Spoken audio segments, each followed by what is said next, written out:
I met Ricky over Facebook years ago. How I discovered his music was he had a record on DJ Milkshake's mixtape on Hype magazine. So the song was so good that I couldn't believe it was his beats. So I hit up this guy and just started talking to him, and we became friends over Facebook. And he would send me beats. And the beats were so good that I never was able to record anything on them because I would just end up just listening to them.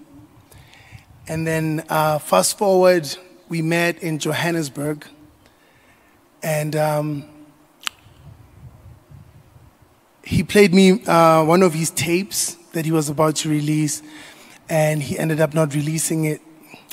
The reason I'm telling that particular story is because the same way Ricky Rick reached out to all the kids, at one point I was also just another kid from Mufftown.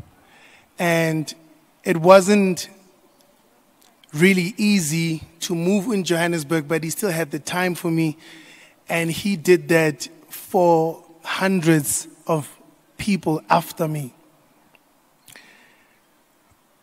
I then ended up forming a relationship with him, a friendship where we would not only talk about music, but we would talk about life. And some of the things that I loved about Ricky was firstly how honest he was. Ricky would tell you the truth that everyone else was scared to tell you,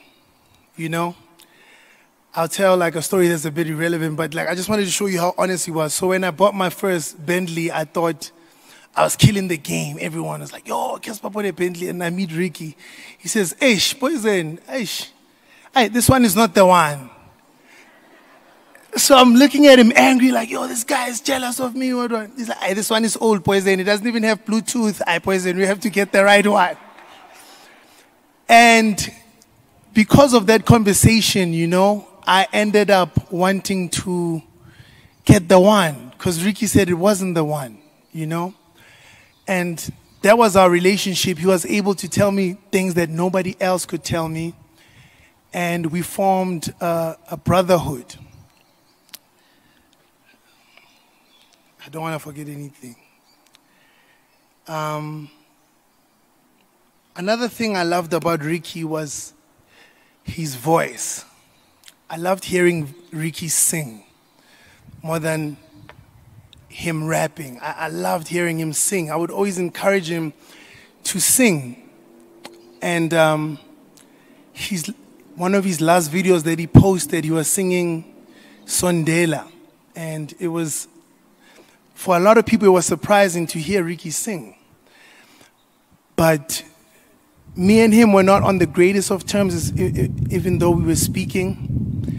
And one of the things I regret was that I wasn't able to tell him how much I loved that video and how much I loved hearing him sing again. Ricky was my idol. Ricky was everything I wanted to be. And I never got to share that enough, One of the things I never told him, because I don't know if it's toxic masculinity or working, but I really thought he was such a beautiful man. Am I lying? Ricky was so handsome that even as a guy, you would have that thought, but the bro is too much.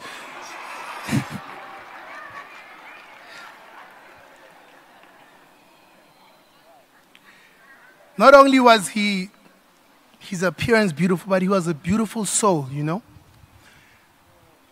Ricky was misunderstood and he was criticized a lot.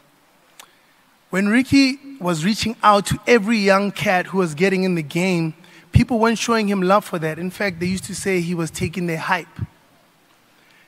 It's so crazy that now everyone is cheering Ricky on for the things that he did, but while he was alive, he didn't get that love. But when I look in the crowd and everybody who's been affected, and I see the impact that he had on young people, you would swear that Ricky was 15 years old. But he was a mature guy who always had time for the kids, for every kid. And I just wanted to say thank you to his family for giving us Ricky Rick. Thank you to everybody who showed love to him. Thank you to Bianca for being by his side.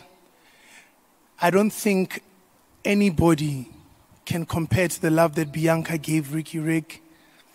I also want to say to the family that we are with you. Should you need anything,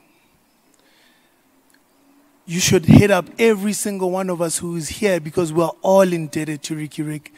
All of us, our successes are indebted to Ricky Rick.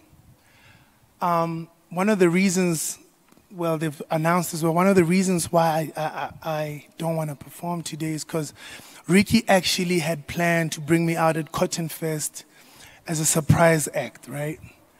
And for this to happen, he hit me up all the time, and I never wanted to talk to him because I was still angry. But me and Ricky spoke so many times because he always used to force me to talk to me. And I think I've said everything that I wanted to say. I would like my brother to rest in peace. And I think it is up to all of us to make sure that his legacy continues. Starting with Cotton Fest, we have to make sure that it happens. And it has to happen annually. This will be the end of my speech. Long live Ricky Rick, Boss Zonke, a.k.a. Makado, a.k.a. Licky Leak. We'll love you forever.